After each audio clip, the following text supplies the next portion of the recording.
What happens after we die? It's the question we all ask, but none of us can answer with certainty. You can ignore it for years. You can distract yourself with work, with money, with relationships, but at some point it comes back to you, usually in the silence of the night, usually when you lose someone you love, usually when you start to feel your own body changing with age.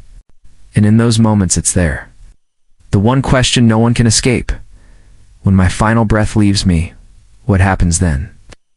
Right now, as you hear these words, you can probably feel it.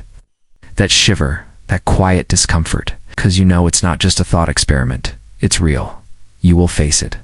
I will face it. Every single person listening to this will face it. The scariest part isn't death itself. It's not knowing what comes after. Close your eyes for a moment and imagine it. You're lying down. The world is dim. Your body feels heavy. The sound of your breath is slow, uneven, and then silence. Stillness. The end. Or is it that moment? That instant when life slips away?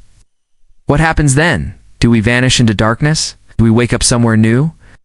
Or do we find ourselves in a reality stranger than anything we've ever imagined? Every culture, every religion, every philosophy has tried to answer this. The ancient Egyptians filled tombs with food, gold, even pets, because they believed the soul continued its journey. The Greeks spoke of the underworld, where souls crossed the river Styx. The Mayans imagined a dangerous labyrinth of trials in the afterlife. Hindus believe in reincarnation, that the soul is reborn again and again. Buddhists say we cycle through existence until we reach enlightenment. Christianity promises heaven and warns of hell. Islam speaks of paradise and judgment. And then there are those who say there is nothing. When the brain stops, the light goes out, and that's it. But here's the problem. If it's nothing, if it's truly the end, why do so many people who brush against death come back with stories? People who are clinically dead for minutes, sometimes hours, and revived. They talk about floating above their own body, watching doctors work on them. They describe tunnels of light. They speak of loved ones waiting on the other side. They describe peace so deep, so overwhelming, that returning to life felt like being forced back into a prison. Are all of them hallucinating? Or are they glimpsing something beyond? Doctors and scientists try to explain it. They say maybe it's the brain releasing chemicals in its last moments, creating visions. But then how do you explain patients who described things they couldn't possibly have seen? A man who could describe the exact conversation that happened in the room while his heart was stopped. A woman who described a shoe on the hospital roof while she was unconscious. And when staff went up, it was there. Are we supposed to believe these are coincidences? Or do they point to something we cannot measure yet? Now think about this. Do you remember where you were before you were born? That emptiness before your first cry. That silence before your first heartbeat. Most of us can't even imagine it. Some people believe that death is just a return to that. Peaceful, timeless, nothing to fear, but others believe it is not empty at all. That it is full of light, full of truth, full of everything we've been searching for our whole lives. And then comes the question of energy. Science tells us energy cannot be destroyed. It only changes form. The electricity in your brain, the energy in your cells, the spark of your heartbeat.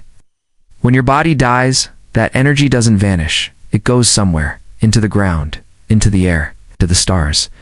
If energy continues, could consciousness do the same? Some scientists even suggest that consciousness isn't trapped inside the brain at all, that the brain is just a receiver like a radio. When the radio breaks, the signal is still there. Could that be what happens when we die? Do we unplug from one body and reconnect somewhere else? And what about time? Here, in this life, we measure everything with clocks. Seconds, minutes, years. But maybe time is an illusion. Maybe it only exists inside life. Beyond death, maybe there is no yesterday, no tomorrow. Just one endless now. No beginning, no end. Just being. Imagine that. But the truth is, none of us know. And maybe that's the most terrifying thing. Human beings hate not knowing. We want answers, control, certainty, and death strips all of that away. It's the one place where science, religion, and philosophy all collide and fall silent. Let me share some stories. A man who drowned and was gone for several minutes described traveling through a tunnel and being embraced by his grandmother, who had passed years before.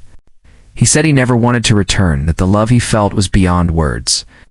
Another woman who had cardiac arrest described a place of total peace, where she felt surrounded by a presence that knew everything about her, yet judged nothing. She came back changed, living with more love, less fear. But not every story is peaceful. Some describe darkness, chaos, even terror. A man spoke of being pulled into shadows, surrounded by screams. He begged to return, and when he woke up, he lived the rest of his life in devotion, certain that he had been given a warning. Are these visions just fear in the dying brain? Or are they real glimpses of different paths? It makes you wonder. Is death a mirror? Do we see what we carried inside us? Peace if we lived with love. Fear if we lived with hate. Maybe heaven and hell aren't places at all, but states of being that unfold when the body can no longer hide who we really are. And yet, even with all these stories, we are left with the mystery. And maybe that's the point. Maybe we are not meant to know, because if we did, life here would lose its urgency. If we knew for certain that heaven waited, maybe we wouldn't value this life. If we knew for certain it was nothing, maybe we wouldn't care to live fully. The mystery itself pushes us to live. Death, in a strange way, is a teacher. It reminds us that time is short. That every argument, every regret, every wasted moment is a piece of life we will never get back. If you knew you had only 1 year left, would you spend it the same way? Would you care about the little annoyances? Would you tell the people you love how much they mean? Would you forgive more? Would you chase the things that set your soul on fire? That's the gift of death. It makes life urgent. It reminds us that love matters more than pride, that experiences matter more than possessions, that today is more important than tomorrow. So what happens after we die? We don't know. Some say nothing. Some say everything. Maybe it's an end. Maybe it's a beginning. Maybe it's both. But here's what we do know. Death is coming for each of us. And when it arrives, the only thing that will matter is not what happens after, but how we lived before. Did we love? Did we give? Did we forgive? Did we live with courage? Or did we waste the miracle we were given? So tonight, as you close your eyes, don't run from the thought of death. Sit with it. Let it remind you of what matters most. Because one day, when that final breath leaves your body, the mystery will reveal itself. And maybe, just maybe, it won't be the end of your story at all.